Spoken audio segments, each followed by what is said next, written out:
So ఇప్పుడు Meenakshi నటరాజన్ని party వ్యవహారాల ఇన్ఛార్జిగా వేయడం వెనుక కారణాలు ఏంటని అనుకుంటున్నాను. అవి చాలా స్ట్రిక్ట్ అండ్ సింపుల్, సో చాలా ట్రాన్స్పరెంట్గా ఉంటారు, ఎవరిని వదిలిపెట్టారు, ఇట్లాంటి మనం ఈ లైన్స్ మనం వింటున్నాం.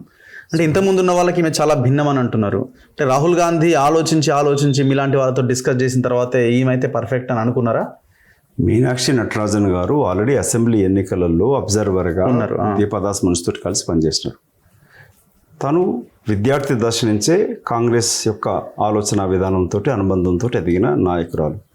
వారు నేను కలిసి ఒకేసారి ఏఐసి సెక్రటరీ అయిన 2007లో 2009లో ఎంపీ కూడా పనిచేసిన ఒక గాంధేయవాది. అది అన్నిటికన్నా ముఖ్యంగా తెలంగాణలో భూదాన్ పోచంపల్లి నుంచి నాగ్పూర్ వార్దా వరకు ఆమె పాదయాత్ర చేసినది. గ్రామాల్లో తెలంగాణలో తిరిగినది. తెలంగాణ పైన పూర్తి అవగాహన వారికి ఉన్నది. ఆమె already CWC member.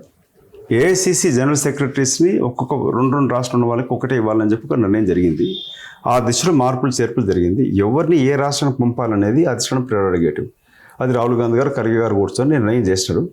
Meenakshi Natarajan గారు ఒక పార్టీ నిర్మాణాన్ని కొరకు ఇప్పుడు ఆమె ఈ శిక్షణా తరగతులు కూడా నిర్వహిస్తూ ఉంటుంది. సో చాలా సింపుల్, హానెస్ట్ పర్సన్. కాంగ్రెస్ అధినాయకత్వం కాకుండా కార్యకర్తలతోటి మమేకమై పనిచేసే. ఇక్కడ ఏదో డ్యామేజ్ జరుగుతుందన్న కోణంలోనే ఆమెని రంగంలోకి దించినట్టున్నారు. లేదు అట్లా డ్యామేజ్ జరుగుతున్నది వాస్తవం కాదా?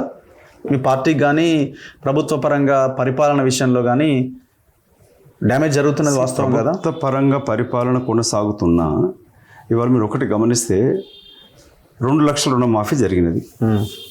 చాలామంది ఏమంటారు రైతు బంధు ఇవ్వట్లేదని అంటున్నారు. ఒకవేళ రైతు బంధు ఇచ్చినా కూడా ఒక రుణమాఫీ అనేది అదనంగా కాంగ్రెస్ ప్రభుత్వం వచ్చినాక ఒక రైతుకి 1,00,000, 2 లక్షల వరకు రుణమాఫీ జరిగింది కదా. In case of Rythu Bandhu రాకున్నా ఒక పర్యాయం రాకపోయినా 10,000 రూపాయలే కదా. 10,000 కన్నా అదనంగా కాంగ్రెస్ ప్రభుత్వం వచ్చినాక 1,00,000 పైన లబ్ధి చేకూరింది. సన్న వడ్లకు 500 రూపాయలు కూడా అదనంగా వచ్చింది. కొన్ని ఏవైతే కాంగ్రెస్ పార్టీ హామీ ఇచ్చిందో అవి నెరవేర్చడానికి కొరకు 5 లక్షలు అప్పనుకున్నది 7 లక్షల దాకా తేలింది. ఎన్నో కార్యక్రమాలు చేసినా కూడా ఒకదాన్ని పటిష్టంగా ప్రచారం చేయలేకపోతున్నాం. దానికి ఎందుకు కాంగ్రెస్ పార్టీ కార్యకర్తలు కూడా నిరుత్సాహంతో ఉన్నారు. పదవులు రాలేదు, నామినేటెడ్ పోస్టులు రాలేదు, ప్లస్ గ్రామాలలో మాజీ సర్పంచ్లున్న జెడ్పీటీస్, ఎంపీటీసీలు అంటే కూడా టీఆర్ఎస్ సంబంధం వాళ్ళే ఉన్నారు. ఇంకా కొత్తగా టీఆర్ఎస్ నాయకులు వచ్చి చేరినారు. ఈ అసంతృప్తి ఉన్నది. ఈ సంవత్సరం 14 నెలల కాలంలో చేసుకున్న పనులు కూడా చెప్పుకోలేనంటి పరిస్థితి వచ్చిందనంటే, లేక కొన్ని పత్రికలలో వాళ్ళకు అడ్వర్టైజ్మెంట్స్ ఇచ్చినా కూడా వాళ్ళు నెగిటివ్ స్టోరీ రాస్తూ ఉన్నారు. ఒక ప్రముఖ ఎడిటర్ మొన్న దాకానేమో అతనే తిట్టి రాస్తూ ఇవాళ కొత్తగా ఏదో ఒంటరని చెప్పి రాస్తూ ఉన్నారు. సో కాంగ్రెస్ పార్టీ ప్రభుత్వం 14 నెలల్లో చేసిన ఎన్నో కార్యక్రమాలు ఉన్నాయి. ఓకే, తప్పులు ఉంటే సరిదిద్దుకోవడానికి ముఖ్యమంత్రి రెడీ అని చెప్తా ఉన్నాడు. మీరు కులగణన పైన మీకు తీసుకుంటే ఏకసభ్య కమిషన్ నిర్మించాలని చెప్పి హైకోర్టు చెప్పినప్పుడు ఆయన అప్పీల్కి పోకుండా చేసినాడు. చాలా నిర్ణయాలు రేవంత్ రెడ్డి గారు సమీక్షించుకుంటున్నాడు, సవరించుకుంటున్నాడు, సరి చేసుకుంటున్నాడు. 5 ఏళ్ళు కదా ప్రభుత్వం వచ్చింది. 14 నెలల్లో వారి మీలాంటి మిత్రులతోటి, పాత్రికేయ మిత్రులతో కలవాలా.